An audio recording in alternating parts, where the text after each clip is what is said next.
I really like what the movie's about, and I think it's really, speaks to the time that we're living in, even though it's obviously taking place in 1959. I think it has a lot to say about, you know, uh, the country we're living in now, and you know, so so the project itself was enticing, but really, I mean, George, when George and Grant call, that's a pretty easy yes. It's he's just such a great director, and it's a lot of fun.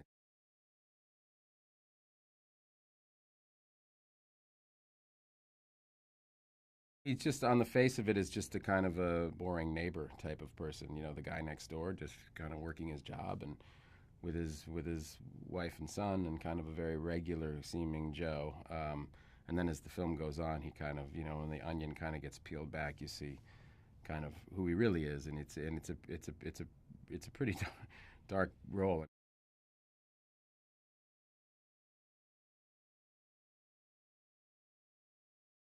I've ended up with a lot of really good roles in my career. I think because I kind of seem like an all-American guy, and directors like to play with that. I mean, like in The Talented Mr. Ripley, or The Departed, or or a movie like this one, where you start with a certain set of assumptions, and then those kind of get unwound as the movie goes on. But this is a particularly dark character. By the end, I mean, he's a character who's trying to kind of take control, and we laugh about that a lot because every single scene he's trying to take control of the situation, and he never ever gets control.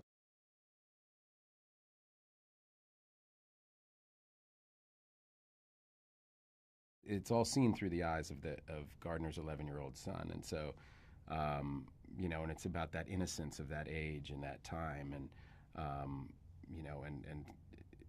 yet underneath it, as you peel it back, you realize that in this kind of perfect America, there was this really, really horrible stuff going on.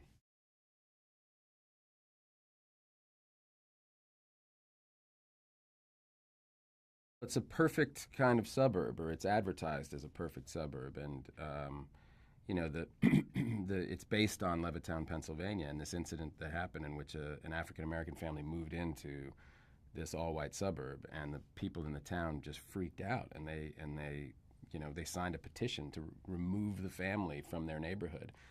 But in so doing, they would say things like, well, I'm not racist. I just don't want them to live here. And so it's about that time in America.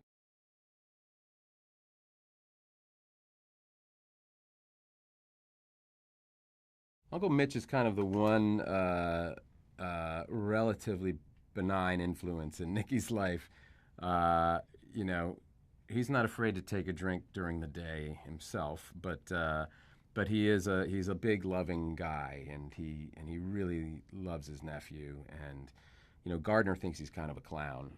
He's loud and talkative, and just kind of gets under Gardner's skin a little bit. But he really loves Nikki, and Nikki really loves him.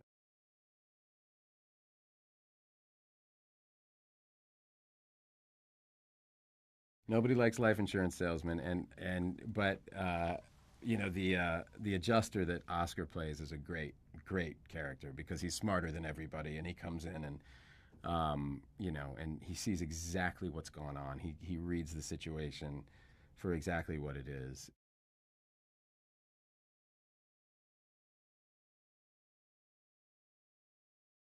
He has this kind of preternatural kind of ability to understand these situations.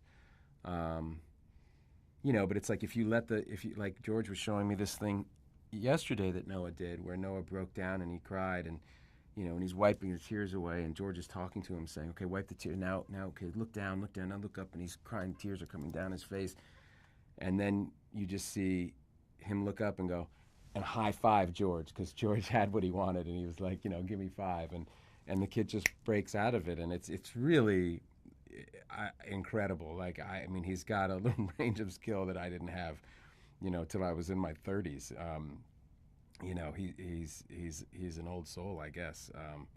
But he's just a normal, wonderful little guy.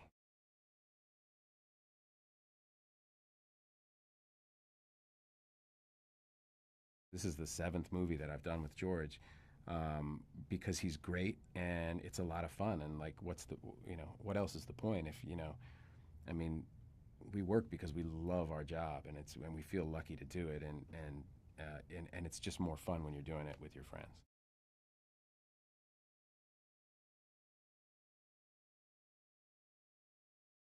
George shows up with a whole barrel of his ideas, and there's not one piece of direction that I didn't take. There's never a moment where he says, "No, try it this way," and I go, I don't think he has the right idea about this. I mean, he's really locked in, and when that happens, it's just it's just fun. I just show up and have a ball.